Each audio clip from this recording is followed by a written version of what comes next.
Well, there it is. Your first view of the fortress.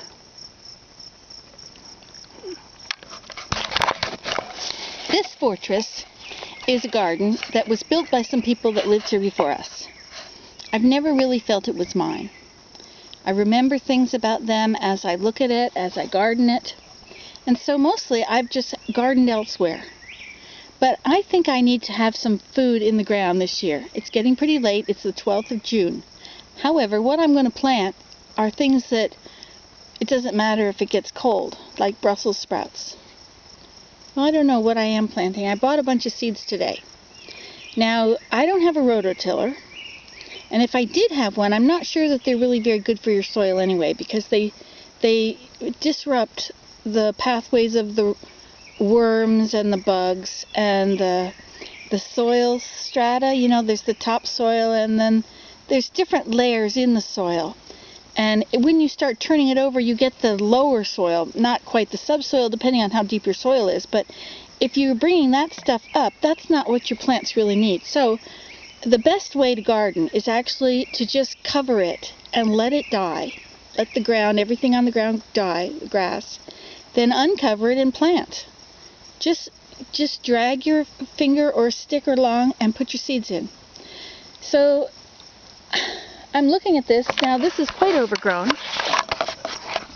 but luckily some of it has this tarp down. This goes around there, and beyond this grass on the other side over there, there is more tarp. So I'm going to be able to use this much of it. This is actually, you know, if I was a city person, this would probably be a very big garden. But to me it looks like a very tiny garden because I've had gardens that are 20 or 30 times as big as this. Now, another problem with gardening out here. Willem, my husband, gardened here one year, and he had, this whole place was carrots, beautiful carrots. And he had been taking good care of them and thinning them and weeding them, and he had a great crop of carrots, and he was so proud of it. And when they were getting ready, he was about ready to harvest, not quite, but just about.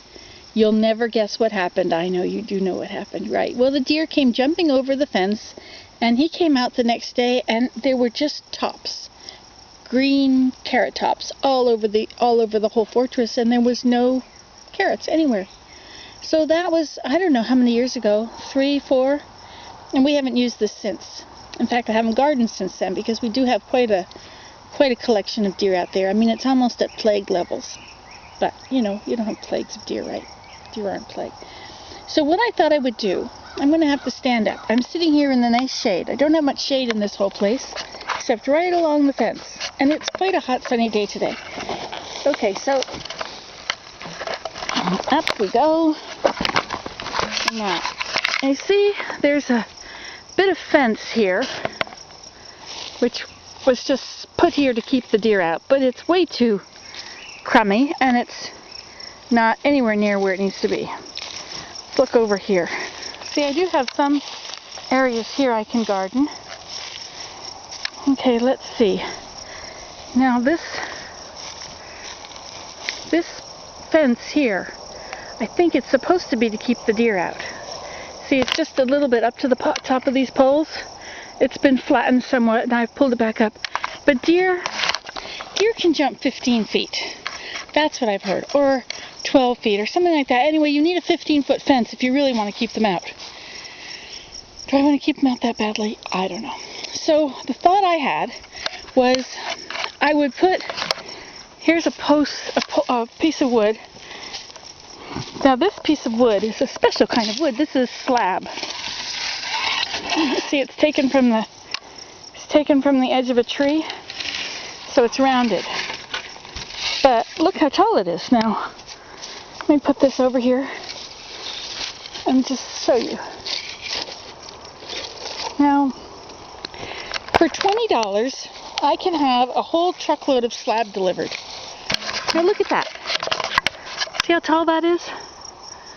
If I put that up there, I bet I could run chicken wire across there. I could put them up, you know, every yard or so I could put one up. All the way around here. And that would completely eliminate the deer. So that's what I think I'm going to do. And now this part over here, I already planted the other day.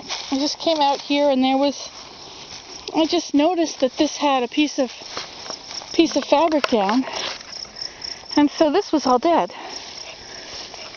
But the edges of it have grass. I tried to pull some out, but it's pretty tough. So I planted in here, Swiss chard. I don't know if any of this is Swiss chard. Actually, it probably all is, because it's in nice, neat rows. You see? Those little things are all down there in neat rows. So those are probably the chard. You see here? So I do have something planted, Swiss chard. And the reason I planted Swiss chard, since I don't like to work, I like to play. But I thought if I put the Swiss chard in, now Swiss chard should come back every year. I'm not sure if it reseeds or how exactly it works, but it stays forever once you plant it. And it doesn't go wild and get out of control or anything.